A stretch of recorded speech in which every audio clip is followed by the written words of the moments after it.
I welcome you to lecture 11, which is all about surface heat fluxes. The lecture has 3 parts.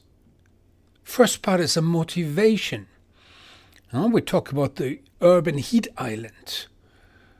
We discuss warming and cooling effects.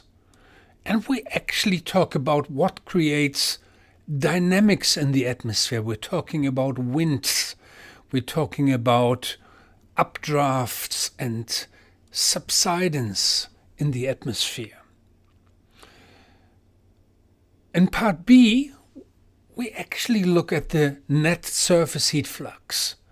And this part includes equations which are important to illustrate what's happening. And what we do is we add latent and sensible heat fluxes to the heat flux budget. Okay? And then we look at the distribution on Earth. Okay, what do these extra terms do? Okay, because we already talked about solar radiation. We talked about the terrestrial radiation. Okay, so now come 2 more terms. And in the last part, we look at how a substance reacts to a heat flux. Okay, so how fast does the temperature change of a substance?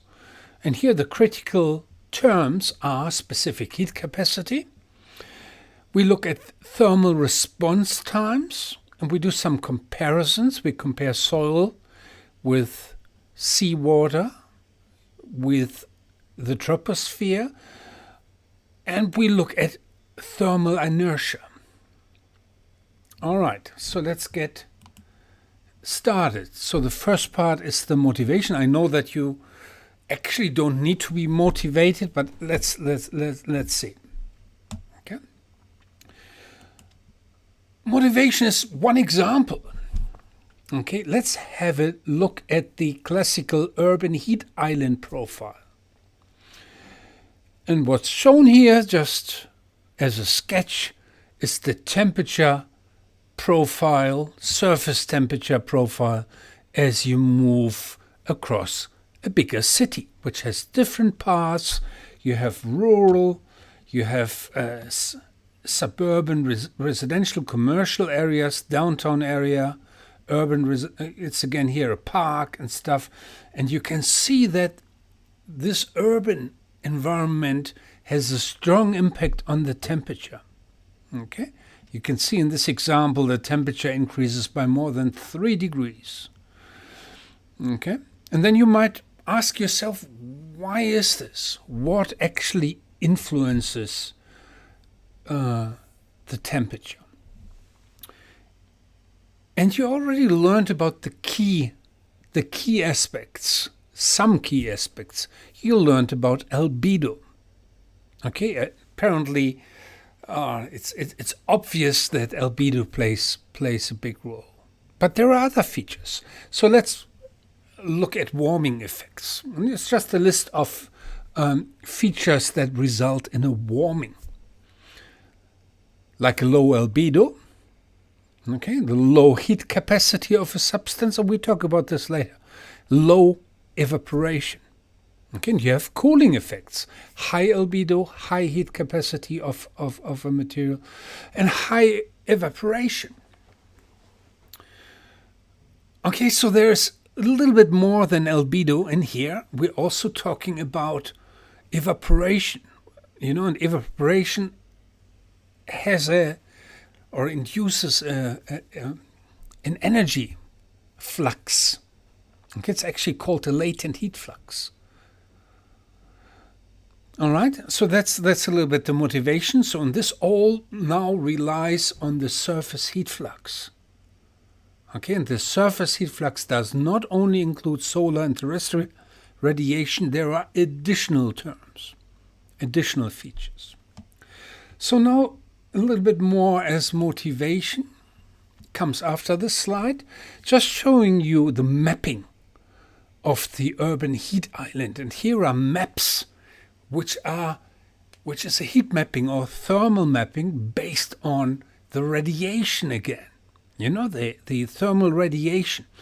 And you can see areas which are red, which are warmer than the blue regions, which are cold regions.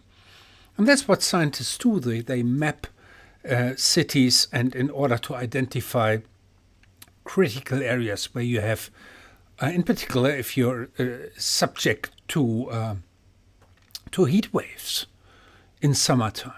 You want to know which ones are the critical areas in a city. Okay, that is a motivation to actually understand surface heat fluxes. What influences surface heat fluxes other than albedo? Okay. So now the second part of that motivation is how the atmosphere is driven. Okay. And there are important principles here.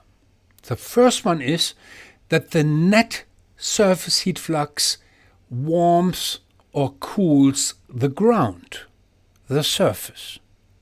That's the basis. And we look at the net surface heat flux in part B. Okay? So now, that's the starting point. You have a surface, you have your ground, it has a temperature, okay? And this temperature might be above the air temperature or below the air temperature. So a part of this heat flux, the sensible heat flux, warms or cools the atmosphere from below. And this is a principal driver of the atmosphere, or the atmospheric circulation, if you want. It's the heating or cooling from below. And the sensible heat flux is proportional to the air-ground temperature difference and wind speed. Okay? So it's the temperature difference is the principal driver. Okay?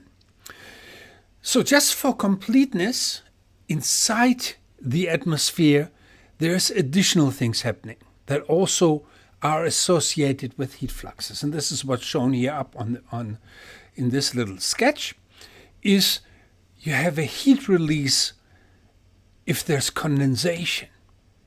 If the water vapor turns into clouds, you get a heat release, an energy release, which is an internal energy source. Can also, or actually modifies the atmospheric dynamics. Okay? So in formations where you have an active cloud formation.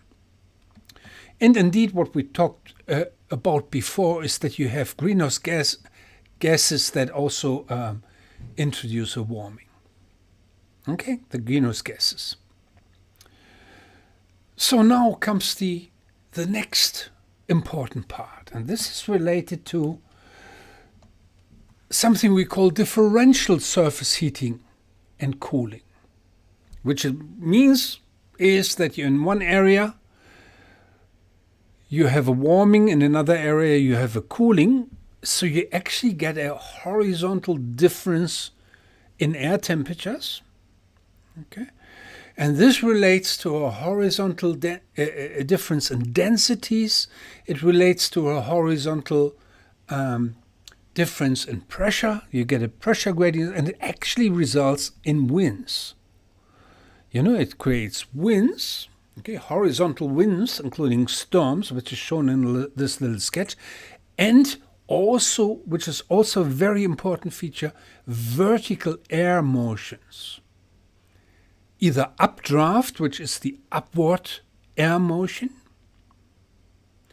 or subsidence, which is the downward air motion. And the important thing here is that these vertical motions, they either create clouds and rainfall, or they can suppress the formation of clouds and rainfall. So the vertical motion in the atmosphere plays an important role in rainfall patterns. Okay? So this is the key here. Okay? And it's driven from the ground, from the temperature and horizontal temperature differences of the ground. Okay, and that's important to understand. Is this already all? This is the motivation. This is already the end of the first part of this lecture.